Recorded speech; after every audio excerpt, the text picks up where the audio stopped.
Mental health है ना। Mental health ना बहुत लोग अब बहुत बहुत तरीके से यूज कर रहे हैं, है ना। और लोगों को पता है पूरी तरीके से नॉलेज भी नहीं है मेंटल हेल्थ टर्म के बारे में, लेकिन सब ना अब ज्ञान देने में एकदम एक्सपर्ट हो चुके हैं।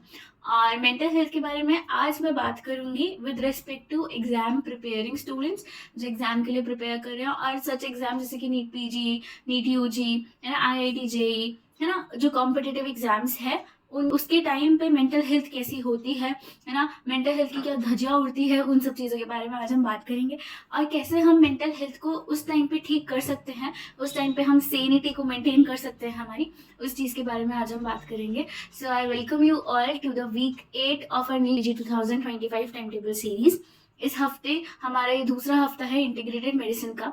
इस हफ्ते हम 3-4 सिस्टम्स पढ़ेंगे और इसके अलावा जनरल पैथो या इन सब चीज़ों के बारे में बात करेंगे। ठीक है, आई होप आपका अब तक के 7 हफ्ते जो है वो ठीक ठाक गए हों, आपने कुछ कुछ पढ़ाई करी हो। अगर नहीं भी पढ़ाई करी है, नहीं हो पाई है, कभी बीच में ऐसा लगा हो कि बहुत लंबा ब्रेक आ गया हो, कोई स्टॉपेज लग गया हो और अब ऐसा लग रहा है कि यार सब कुछ वेस्ट है, कुछ नहीं हो सकता, आगे जाके पढ़ नहीं पाऊंगा, आगे जाके एमसीक्यू सॉल्व नहीं कर पाऊंगा, ये एग्जाम में अब तो कुछ हो ही नहीं सकता। I am telling you, I am assuring you, exam में अभी भी बहुत कुछ हो सकता है। हमें तब तक हार नहीं माननी चाहिए जब तक हार आपके सामने खुद ना आ जाए और खड़ी ना हो जाए। ठीक है, ऐसे ना एक बहुत फेमस सेइंग है, you have to try till the last day. Last day में जो पढ़ेंगे ना वो भी कहीं ना कहीं काम आ ही जाएगा। तो इसी के साथ हम स्टार्ट करते हैं। जैसे कि पूरे वीडियो में हम अलग अलग तरीके से मेंटल हेल्थ के बारे में बात करेंगे कि हम किस किस प्रॉब्लम से यूजुअली गुजरते हैं और कैसे उनका हम सोल्यूशन निकाल सकते हैं, क्या क्या हम कर सकते हैं। ठीक है, दूसरी बात हम ऑब्वियसली हमारा टाइम टेबल डिस्कशन करेंगे नीट पीजी से रिलेटेड। नीट पीजी 2025 में ये वीक 8 ऑफ इंटीग्रेटेड मेडिसिन है और इससे रिलेटेड जो भी टाइम टेबल है हमारा वो हम डिस्कशन करेंगे। ठीक है, तो हम स्टार्ट करते हैं। जैसे कि आप लोगों को पता है कि हमारे पास में 2 तरीके के टाइम टेबल हैं, एक अर्ली राइजर्स है, एक नाइट आउल्स है। अर्ली राइजर्स वालों का सुबह जो होता है वो जल्दी शुरुआत होता है और इनका दिन भी 10 बजे खत्म हो जाता है रात को। वहीं पे नाइट आउल्स वालों का शुरुआत जो होता है दिन का वो थोड़ा लेट शुरू होता है क्योंकि वो रात में जग के पढ़ाई करना पसंद करते हैं, और अर्ली राइजर्स वाले सुबह जल्दी उठ के पढ़ाई करना पसंद करते हैं। तो हमने 2 तरीके की टाइम टेबल सीरीज बना रखी है। आप लोग चाहें तो स्क्रीनशॉट ले सकते हैं उस टाइम टेबल सीरीज का, अपने अपने जहाँ पे भी आप पढ़ते हैं स्टडी टेबल के ऊपर उस दीवार पे उसका फोटो लगा दीजिए या खुद लिख के उसको चिपका दीजिए ताकि आपको पता हो कि इस टाइम से इस टाइम तक आपको पढ़ना है। हमारे टाइम टेबल में there are enough breaks for you, तो आपको एग्जॉस्ट फील नहीं होगा कि आप पूरा दिन पढ़ रहे हैं, साथ में आपका कोर्स भी कंप्लीट हो जाएगा। ठीक है, उसके अलावा अब हम स्टार्ट करते हैं। आपको पता है संडे संडे हमें या तो जीटी देना होता है या रिव्यू करना होता है या 3 घंटे हमें एमसीक्यूज पढ़ने होते हैं। तो अब हम स्टार्ट करते हैं। हमारा फर्स्ट डे है 14 अप्रैल, मंडे से हम स्टार्ट करेंगे। एक और चीज़, मेंटल हेल्थ हम ना जब ये पढ़ रहे होते हैं ना तो बहुत बार ऐसा लगता है जहाँ पे होपलेसनेस फील होता है, ठीक है, वर्थलेसनेस भी फील होता है। बहुत सारे बच्चे हमें से ड्रॉपर्स हैं, है ना। ड्रॉप जब हम करते हैं ना तो ड्रॉप के टाइम पे मेंटल हेल्थ की जो धज्जियां उड़ती है ना, मैं ये नीट यूजी के टाइम पर ड्रॉप किया था and I still feel that chills जब मैं उस ड्रॉप के बारे में सोचती हूँ, क्योंकि वो ड्रॉप की जो जर्नी होती है ना, आपके पास में इतनी सारी चीज़ें होती है और स्पेशली जब आप नीट पीजी के लिए ड्रॉप कर रहे होते हैं, मोस्ट ऑफ योर फ्रेंड्स या तो उनका सिलेक्शन हो चुका होता है या नहीं होता है, और अगर सिलेक्शन हो चुका होता है वो अपनी लाइफ में आगे बढ़ जाते हैं, उनको कोई पर्पस मिल जाता है। आपके लाइफ में अभी कोई भी पर्पस नहीं होता है। बहुत सारे लोगों का हमको ये भी नहीं पता था हमें ब्रांच कौन सी चाहिए, हमें कॉलेज कौन सा चाहिए, तो हम फिर वही ना एक लूप में आके अटक जाते हैं और हमेशा यही लगता है कि 5.5 साल बिताने के बाद भी वापस इसी लूप में आके ना अटक गए हैं। आगे फ्यूचर का क्या होगा पता नहीं।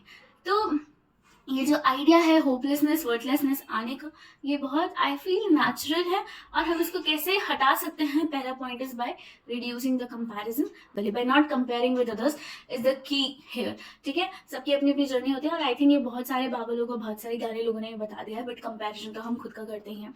तो कंपैरिजन से अच्छा है कि उस चीज़ में टाइम वेस्ट करने से अच्छा है कि लेट्स स्टडी अबाउट इट, है ना, पढ़ें और पढ़ते जाएं और कुछ ना कुछ हो जाएगा। तो इसी के साथ हम स्टार्ट करते हैं हमारा डे 1। मंडे है 14 अप्रैल, तो हम सबसे पहले हेमाटोलॉजी करने की कोशिश करेंगे। जैसे कि मैंने पिछले हफ्ते बताया था कि हम मेडिसिन पैथो फार्मा हम इंटीग्रेटेड तरीके से पढ़ रहे हैं। तो हमारा पहला हफ्ता जो होगा, पहला दिन जो होगा वो होगा हमारा हेमाटोलॉजी से रिलेटेड। तो पहले दिन में हम बेसिकली पहले सेशन में आरबीसी से रिलेटेड जो बेसिक्स पॉइंट होते हैं, ठीक है, आयरन मेटाबॉलिज्म कैसे होता है, पेरिफेरल स्मेल एग्जामिनेशन आप कैसे कर सकते हैं, हम पहले सेशन में कर लेंगे, ये फिजियोलॉजी का पार्ट है। ठीक है, दूसरे सेशन में हम हीमोलाइटिक एनीमियाज के बारे में बात करेंगे। हीमोलाइटिक एनीमियास का पैथोलॉजी भी हम यहीं पढ़ लेंगे। इम्यून नॉन इम्यून मीडिएटेड दोनों हीमोलाइटिक एनीमियास हम सेकंड सेशन में कर लेंगे। ठीक है, ये तुम्हारा आ गया मेडिसिन और पैथोलॉजी का पार्ट। तीसरे सेशन में तुम माइक्रोसाइटिक हाइपोक्रोमिक एनीमिया पढ़ोगे, जो कि तुम्हारा अगेन मेडिसिन और पैथोलॉजी का पार्ट है। फोर्थ सेशन में तुम मैक्रोसाइटिक एनीमिया के बारे में बात करोगे। फिफ्थ सेशन में तुम अब WBC सीरीज पे आ गए। ठीक है, WBC का बेसिक्स तुमने पढ़ लिया और उसके बाद में तुमने पढ़ा acute lymphoblastic and acute myeloid leukaemia के बारे में। सिक्स सेशन में तुम क्रॉनिक ल्यूकेमिया के बारे में बात करोगे, लिम्फोसाइटिक एंड माइलोप्रोलिफरेटिव नियोप्लाज्म्स के बारे में बात करोगे। ठीक है, उसके बाद में आता है तुम्हारा सेवन सेशन। सेवन सेशन में तुम हॉजकिन और नॉन हॉजकिन लिम्फोमा के बारे में बात करोगे। एट सेशन में प्लाज्मा सेल डिसऑर्डर्स और प्लेटलेट होम्योस्टेसिस के बारे में बात करोगे। एट और नाइन्थ सेशन में प्लाज्मा सेल डिसऑर्डर्स और प्लेटलेट होम्योस्टेसिस। अब ये जो मैंने तुम्हें सेशंस बताए फ्रॉम सेकेंड टू नाइन्थ, यहाँ पे तुम्हारा पैथोलॉजी और मेडिसिन दोनों साथ में इंटीग्रेटेड चल रहा है। आते हैं हम 15 अप्रैल को, दैट इज ट्यूसडे। ट्यूसडे को हमारा जो पहला सेशन होगा, क्योंकि हमने अब हेमाटोलॉजी के बारे में इतना पढ़ा था, उनसे रिलेटेड ड्रग्स के बारे में बात करेंगे, तो फार्माकोलॉजी का सेशन होगा हमारा पहला सेशन, और वो होगा एंटीकोगुलेंट्स, फिब्रोलाइटिक्स, एंटी हेमाटोपोइटिक एजेंट्स के बारे में। ठीक है, यहाँ पे तुम्हारा हेमाटोलॉजी जो है वो खत्म हो जाता है, including pharma, patho, physio and medicine. Very good. इसके बाद हमारा स्टार्ट करते हैं हम एंडोक्राइनोलॉजी। एंडोक्राइनोलॉजी में अगेन सेम सिस्टम स्टार्ट होगा, पहले फिजियोलॉजी करेंगे, फिर मेडिसिन और पैथोलॉजी साथ में करेंगे, अल्टीमेटली फार्माकोलॉजी करेंगे। ठीक है, तो सबसे पहले फिजियोलॉजी हम पढ़ेंगे एड्रिनल कॉर्टेक्स की, एड्रिनल ग्लैंड की, जिसमें कॉर्टेक्स और मेडुला दोनों इंक्लूड होगा। फिर तीसरा सेशन हमारा होगा कॉर्न सिंड्रोम, कुशिंग सिंड्रोम और एडिसन डिजीज पे। फोर्थ सेशन हमारा डिजीज ऑफ एड्रिनल मेडुला और उनकी पैथोलॉजी रिलेटेड चीजें पे होगा। फिफ्थ सेशन हमारा कैल्शियम मेटाबॉलिज्म पे होगा और हाइपो और हाइपर कैल्सीमिया के बारे में हम बात करेंगे यहाँ पे। सिक्स सेशन में हम फास्फोरस और मैग्नीशियम मेटाबॉलिज्म पे बात करेंगे। विद फास्फोरस और मैग्नीशियम मेटाबॉलिज्म से क्या एसोसिएटेड है, ऑस्टियोपोरोसिस, तो उसके बारे में हम बात करेंगे। तो यहाँ पे फिजियोलॉजी और मेडिसिन कंबाइन हो गए। फिफ्थ सेशन में हमारा फिजियोलॉजी और मेडिसिन अगेन कंबाइन हो गए। फिर सेवन सेशन में हम करेंगे पोटेशियम मेटाबॉलिज्म और एट सेशन में हम स्टेरॉइड्स और ड्रग जो कि बोन पे एक्ट करती है उनके बारे में हम बात करेंगे। इस अकॉर्डिंग हमारा एंडोक्राइनोलॉजी का हाफ पार्ट जो है वो दूसरे दिन खत्म हो गया। अब हम आते हैं वेडनेसडे पे। वेडनेसडे है 16 अप्रैल। 16 अप्रैल में पहला सेशन जो होगा वो हमारा इंसुलिन फिजियोलॉजी और एंडोक्राइन के बारे में बात करेंगे, जो पैनक्रियाटिक एंडोक्राइन हार्मोन्स है उनके बारे में बात करेंगे, तो फिजियोलॉजी वाला पार्ट हो गया। दूसरे सेशन में तुम डायबिटीज मेलाइटिस पढ़ लोगे, उसमें क्लासिफिकेशन क्या है, उसका मैनेजमेंट क्या है, ठीक है, और गाइडलाइंस क्या है। तो तीसरे सेशन में तुम क्या पढ़ोगे, अब एंटी डायबिटिक ड्रग्स पढ़ोगे, जो कि फार्माकोलॉजी से आ गया। ठीक है, फोर्थ सेशन में हम फिजियोलॉजी ऑफ थायराइड ग्लैंड और थायराइड फंक्शन टेस्ट के बारे में पढ़ेंगे। फिफ्थ सेशन में हाइपोथायरॉयडिज्म है ना, थायरोटॉक्सिकोसिस, थायराइडोसिस और उनके पैथोलॉजीज के बारे में बात करेंगे। ठीक है, सेशन हमारा होगा फिजियोलॉजी और पैथोलॉजी ऑफ पिट्यूटरी ग्लैंड, ठीक है, जिसमें तुम्हारा ग्रोथ हार्मोन आ जाएगा, प्रोलैक्टिन आ जाएगा, तो इन सब के बारे में जो भी चीजें ना फिजियोलॉजी और पैथोलॉजी वो हम पढ़ लेंगे। सेवन सेशन में हम बेसिकली ग्रोथ हार्मोन और एडीएच के बारे में पढ़ेंगे, पॉलीयूरिया हो गया, ठीक है, हाइपोनेट्रीमिया हो गया, इन सब चीजों के बारे में पढ़ेंगे। और एट सेशन में अल्टीमेटली हम ड्रग्स जो कि एक्ट करती है थायराइड पे, ग्रोथ हार्मोन पे, एड्रिनल ग्लैंड पे, इन सब ड्रग्स के बारे में हम बात कर लेंगे। तो इस अकॉर्डिंग हमारा जो है वेडनेसडे तक हमारा एंडोक्राइनोलॉजी खत्म हो जाएगा। तो ट्यूसडे वेडनेसडे हमारा एंडोक्राइनोलॉजी खत्म हो गया, मंडे ट्यूसडे अप्रोक्सीमेटली हमारा हेमाटोलॉजी खत्म हो गया, है ना। तो अब हम बात करेंगे वर्डलेसनेस, होपलेसनेस के बारे में। ठीक है, तो देखो जैसे कि मैंने बताया, सबसे पहली चीज है कि हमें कंपैरिजन नहीं करना है, कोशिश करनी है कि कंपैरिजन से अच्छा हमारे पास जितना हमसे जितना हो रहा है हम उतना कर लें। ठीक है, दूसरी चीज क्या होती है कि देखो हम ना अपने आप को ना काफी ज्यादा अंडर एस्टिमेट करके चलते हैं और कभी कभी हम अपने आप को ओवर एस्टिमेट भी कर लेते हैं। ठीक है, हमें क्या लगता है कि जब हम पढ़ रहे होते हैं ना, तो कुछ कुछ चीजें हमें नहीं समझ में आती है, कुछ कुछ चीजें हमसे नहीं होती है, तो हम या तो वो छोड़ देते हैं या हम उसको मतलब क्या बोलते हैं, या जो चीजें आती है उसको ही बार बार पढ़ते रहते हैं। ऑनेस्टली बताऊं तो जो चीज तुमको आती है और तुम उसको बार बार पढ़ रहे हो, उसको परफेक्शन में ला रहे हो, गुड, वेरी गुड, लेकिन क्या वो उतनी इंपॉर्टेंट है एग्जाम के लिए? जैसे for example I had a friend, okay, she love microbiology a lot, okay, so वो क्या करती थी, रिपीटेडली माइक्रोबायोलॉजी ही पढ़ती थी and she doesn't like pharmacology, तो फार्माकोलॉजी को हाथ नहीं लगाया। तो क्या माइक्रोबायोलॉजी में इतना परफेक्शन होना जरूरी था? फार्माकोलॉजी में परफेक्शन होने की जरूरत नहीं थी, लेकिन फार्माकोलॉजी को हाथ तो लगाना था ना। तो अपने आप को अंडर एस्टिमेट और ओवर एस्टिमेट करना हमें बंद करना पड़ेगा। हमें ना इक्वल टाइम डिस्ट्रीब्यूट करना पड़ेगा हर सब्जेक्ट को, ताकि हम कोर्स टाइम पे कवर कर सकें। मैं ये नहीं बोल रही कि पूरा का पूरा सब्जेक्ट पढ़ डालो कि भाई आज तुमने एंडोक्राइनोलॉजी पढ़ा, तुमने मेडिसिन पढ़ा, पूरा का पूरा मेडिसिन पढ़ डाला, नहीं यार, वो प्रैक्टिकली पॉसिबल नहीं है for a human mind, okay. लेकिन तुम जितना भी पढ़ रहे हो, तुम एक एक टॉपिक तो छू सकते हो ना, और उसके बाद उसका रिविजन अच्छे से कर सकते हो ना। That's what I want to say. So अपनी पावर को अंडर एस्टिमेट नहीं करना है, you can do it, you just have to start it, okay. तो इसी के साथ हम आते हैं थर्सडे वाले दिन पे 17 अप्रैल। तो अब यहाँ से हमने न्यूरोलॉजी स्टार्ट कर दिया, ठीक है। तो न्यूरोलॉजी में सबसे पहले हम फिजियोलॉजी पढ़ेंगे। तो पहला सेशन हमारा एज यूजुअल सेंसरी रिसेप्टर्स और सोमैटोसेंसरी पाथवेज के ऊपर होगा, जिसमें विजन, हियरिंग, स्मेल टेस्ट ये सब हम यही पढ़ लेंगे। दूसरे सेशन में तुम डिसेंडिंग मोटर पाथवेज और स्पाइनल रिफ्लेक्सेस के बारे में बात करोगे। तीसरे और चौथे सेशन में तुम अप्रोच पढ़ोगे, जो कि राकेश नायर सर ने, अगर तुम मैरो पढ़ते हो तो वो काफी ब्यूटीफुली समझाया गया है। अपर मोटर न्यूरॉन के लीजन्स और लो मोटर न्यूरॉन के लीजन्स को कैसे अप्रोच करोगे, उन्होंने काफी अच्छा समझाया। किसी दूसरे टीचर से पढ़ना चाहो तो वो भी पढ़ सकते हो। इस सेशन में try to do this, okay. Fifth session में हम इनहेरिटेड न्यूरोपैथीज और गुइलेन-बेरी सिंड्रोम के बारे में बात करेंगे। सिक्स सेशन में हम मस्कुलर डिस्ट्रॉफीज और माइस्थेनिया ग्रेविस और मायोट्रोपिक लेटरोस्क्लेरोसिस इन सब के बारे में बात करेंगे। जीबीएस के बारे में मैं एक बात बताना चाहती हूँ, क्योंकि अभी काफी ज्यादा फैला हुआ है, तो मोस्ट प्रोबेबली जीबीएस रिलेटेड एक क्वेश्चन एपीजी या एम्स में आना कंफर्म है, ठीक है। स्पाइनल कॉर्ड और मल्टीपल स्क्लेरोसिस होगा। और 8th सेशन में हम सीएनएस इन्फेक्शंस करेंगे। देन अगेन रेस्ट ऑल हमारे जितने भी सेशन है वो एमसीक्यूज के सेशन है।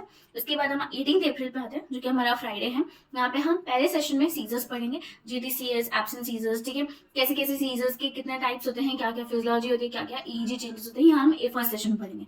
दूसरे सेशन में हम एंटी एपिलेप्टिक ड्रग्स और सीजर्स रिलेटेड जितनी भी चीजें वो हमने पढ़ ली। फिर तीसरे सेशन में हम लर्निंग, मेमोरी और लिम्बिक सिस्टम, हाइपोथैलेमस, इन सबसे रिलेटेड चीजें पढ़ेंगे।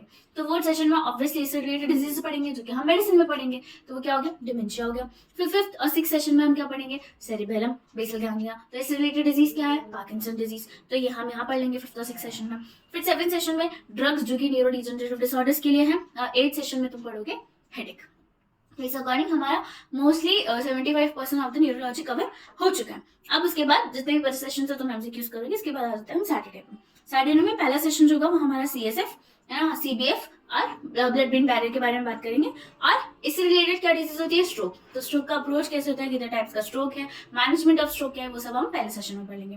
दूसरे सेशन में क्या पढ़ोगे, मैनेजमेंट कैसे करना है स्ट्रोक का, और कुछ भी अगर रह गया है अब तक न्यूरोलॉजी में तो वो अब यहाँ खत्म कर लो, ठीक है। तीसरे सेशन में अब क्या करेंगे, तो अब बेसिकली हमारा न्यूरोलॉजी खत्म हो गया, एंडोक्राइनोलॉजी खत्म हो गया, हेमाटोलॉजी खत्म हो गया। ये 3 सिस्टम जो है वो हमने इस वीक में खत्म कर दिया, बट अभी भी हमारे पास सैटरडे में टाइम बचा हुआ है। तो let's finish our general patho, जो हम पिछली बार रह गए थे, हमारा न्यूरोप्लास्टिक और जेनेटिक वाला रह गया था ना, तो लेट्स फिनिश दैट। तो सेशन 3 जो होगा वो हमारा pathological findings in non neuroplastic and neuroplastic lesions of CNS में होगा, ठीक है। उसके बाद में यहाँ पे तुम्हारा पैथो भी कवर हो गया। अब आते हैं हमारे जनरल पैथो पे। तो सेशन 4 हो गया तुम्हारा neoplasia, basics and types of carcinogenesis में बात करेंगे। सेशन 5 में न्यूरोप्लेजिया के हॉलमार्क्स क्या होता है, लैब डायग्नोसिस कैसे करते हैं, और ट्यूमर मार्कर्स क्या क्या है, ये सब बात करेंगे। सेशन 6 में जेनेटिक्स के बारे में बात करेंगे, बेसिक्स क्या है और मेंडेलियन नॉन मेंडेलियन मोड्स क्या होते हैं, पेडिग्री चार्ट क्या होता है।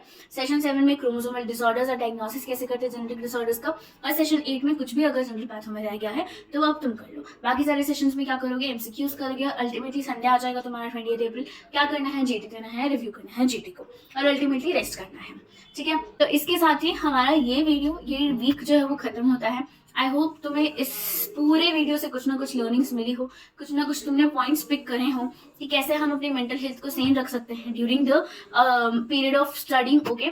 मेंटल हेल्थ के बारे में मुझे तो बात करनी है यार, I am psychiatry resident, okay.